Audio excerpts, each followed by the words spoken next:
హైదరాబాద్ ఫోకస్డ్గా ఎప్పుడైనా సరే ఈ ఫుట్పాత్ల ఆక్యుపెన్సీ కావచ్చు, వీటన్నిటి మీద కూడా రేవంత్ సర్కార్ చాలా సీరియస్గా దృష్టి పెట్టింది. ఈ ఫుట్పాత్లు చాలా వరకు రోడ్లకి అంటే రోడ్ల మీదకి వచ్చేసే ఈ ఫుడ్ స్టాల్స్ అప్పటికప్పుడు తాత్కాలికంగా వేసుకున్నటువంటి ఈ చిరు వ్యాపారులు ఎవరైతే ఉన్నారో రోడ్ని పూర్తిగా బ్లాక్ చేస్తున్నారు. కాబట్టి ఈ ఫుట్పాత్ల మీద ఉన్నటువంటి షాప్లనన్నీ తొలగించాల్సిందే అని సీరియస్గా కసరత్తు చేస్తోంది ఇప్పుడున్నటువంటి తెలంగాణ సర్కార్. అందులో భాగంగానే అటు హైడ్రా కావచ్చు, లేదంటే జిహెచ్ఎంసీ కావచ్చు, వీటి మీద ఉక్కుపాదం మోపాల్సిందే.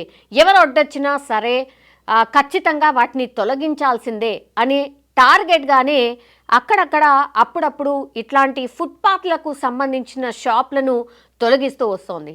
సో ఈరోజు కూడా కూకట్పల్లి కేపీహెచ్పిలో ఉన్నటువంటి ఒక షాప్ని తొలగించడం జరిగింది. అయితే అక్కడ ఉన్నటువంటి మహిళ ఆ షాప్లో ఉండంగానే ఎంత చెప్పినా ఆఫీసర్స్, జిహెచ్ఎంసీ ఆఫీసర్స్ ఎంత చెప్పే ప్రయత్నం చేసినా బయటికి రండి, ఇది మీరు అసలు కట్టాల్సింది కాదు, ఇది పూర్తిగా ఫుట్పాత్ మీద ఉంది, మీకు అధికారులు చెప్పారు కదా ఇక్కడి నుంచి వెళ్ళిపోమ్మని, అయినా సరే మీరు ఖాళీ చేయట్లేదు, ఇప్పటికైనా బయటికి రండి అని ఎన్నిసార్లు చెప్పే ప్రయత్నం చేసినా, ఆమెను ఒప్పించే ప్రయత్నం చేసినా ఆమె ససేమిరా అనడం అండ్ ఆ షాప్ లోపలనే ఉండిపోయింది. ఎంత చెప్పినా, ఎంత తీసుకురావడానికి ప్రయత్నించినా కూడా ఆమె అక్కడే ఉండిపోయింది.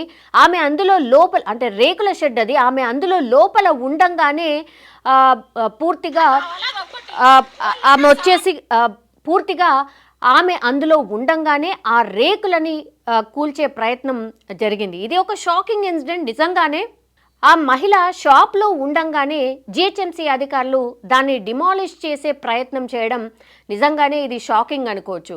అయినా సరే కూల్చివేతలు అక్కడ కొనసాగిస్తూనే ఉన్నారు. అండ్ ఆ మహిళ చెప్తోంది, మేము దీనిపైనే బతుకు తెరువు ఉంది, మేము ఇది నడిస్తే కానీ మా కుటుంబ పోషణ లేదు, దయచేసి మమ్మల్ని ఆదుకోండి, మమ్మల్ని విడిచిపెట్టండి, ఇటువైపు షాప్ ఉంది, అటువైపు షాప్ ఉంది, ఇదిగోండి ఈ చెట్టు కూడా అడ్డంగా ఉంది, దాన్ని కూల్చేయకుండా మా షాప్నే ఎందుకు కూల్చేస్తున్నారు, దయచేసి మా మాట వినండి అన్నటువంటి రిక్వెస్ట్ ఆమె చేస్తూనే ఉంది.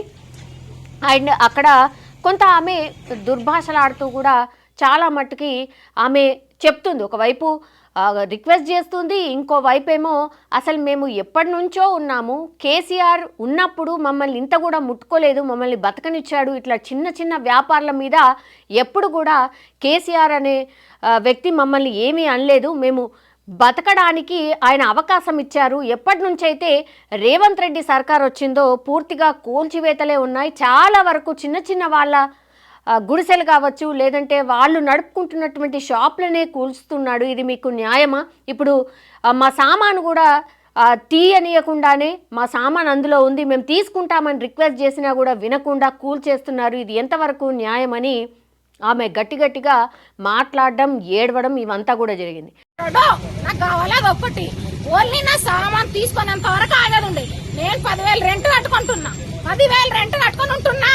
రోడ్ ఏం చేసింది, రోడ్డు మీద నేను ఉన్నా, రోడ్డు మీద వేసిన ఇది ఏం చేసింది, ఈ పక్కన వేసుకున్నా, నా కాళ్ళ నొప్పులతో నేను బతుకుతున్నాను, ఈ గుడిసెలో బతుకుతున్నా, ఈ గుడిసెలో బతికినప్పుడు నేను రోడ్డు మీద బతికినప్పుడు బతికేటోళ్ళకు ఒక రోజు టైం, ఒక గంట టైం నా సామాన్ తీసుకుంటా, నా సామాన్ విలువ కట్టి మనం దయచేసి కేసీఆర్ సార్ ఎక్కడున్నాడో కేసీఆర్ సార్ రావాలి, కేసీఆర్ సారే నాకు న్యాయం చేయాలి, కేసీఆర్ సార్ న్యాయం చేస్తేనే ఇది బాగుపడుతుంది. హైదరాబాద్ లేకున్నాడు ముంచేస్తాడు, న్యాయంగా ముంచేస్తాడు, న్యాయంగా ముంచేస్తాడంటే ముంచేస్తాడు, రేవంత్ పంచాడు కాదు, ఇప్పటికి సగం ముంచేసిండు, సగం ముంచేసిండు.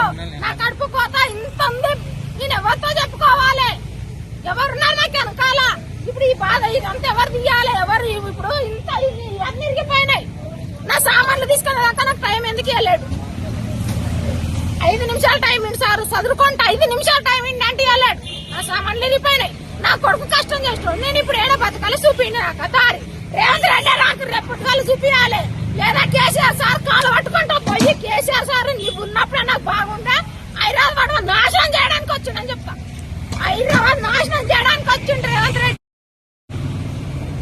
ఆమె ఒకటే ఒకవైపేమో దండాలు పెడుతూ కేసీఆర్ సార్ నువ్వే రావాలి, నువ్వే ఆదుకోవాలి, మమ్మల్ని ఆదుకునేది నువ్వే అంటూ కూడా కేసీఆర్ని పదే పదే గుర్తు చేసుకుంటూ, అలాగే ఇప్పుడున్నటువంటి సర్కార్ మీద అండ్ సీఎం రేవంత్ రెడ్డి మీద కూడా ఆమె దుర్భాషలాడుతూ మాట్లాడడం జరిగింది. ఆమె ఎంత ఏం చెప్పినా సరే అక్కడ ఉన్నటువంటి జిహెచ్ఎంసీ అధికారులు మాత్రం ముందుకే కదిలారు. పూర్తిగా ఆమె షాప్ చాలా పెద్దగానే కనిపిస్తుంది. ఆమె షాప్ని పూర్తిగా ఆమె కళ్ళ ముందటనే పూర్తిగా డిమాలిష్ చేసి పడగొట్టి అక్కడి నుంచి వెళ్ళిపోయిన పరిస్థితి. అండ్ అక్కడ ఆమెకు వార్నింగ్ కూడా ఇచ్చారు, ఇంకోసారి మీరు అక్కడ మళ్ళీ మేము వెళ్ళిపోయిన తర్వాత మళ్ళీ మీ షాప్ని ఏర్పాటు చేసుకునే ప్రయత్నం చెయ్యకండి అనేటువంటి మాట కూడా చెప్పినటువంటి పరిస్థితి అయితే అక్కడ కనిపించింది. బట్ ఆమె ఏడుస్తూ అండ్ ఇంకోటి ఏంటంటే కేసీఆర్ ఉండుంటే ఇలా జరిగేది కాదు అనేటువంటిది చెప్పడం మాత్రం ఇప్పుడు ఆ చుట్టుపక్కల ఉన్న వాళ్ళు కూడా ఈ విషయం అయితే మాట్లాడుకుంటున్న సిచ్యువేషన్. బట్ ఇంకోటి ఏంటంటే ఇప్పుడు ఇవన్నీ షాపులు ఫుట్పాత్ల మీద కట్టడం వల్ల నిజంగానే ట్రాఫిక్కి తీవ్ర అంతరాయం ఏర్పడుతోంది. సిటీలో రోజు రోజుకి కూడా రోడ్లు చిన్నగా అయిపోయాయి అండ్ ఫుట్పాత్లు ఆక్యుపై అయిపోయిన తర్వాత అసలు ఎవరు నడవలేని పరిస్థితి, ట్రాఫిక్ జామ్స్ చాలా ఎక్కువగా ఏర్పడుతున్నాయి.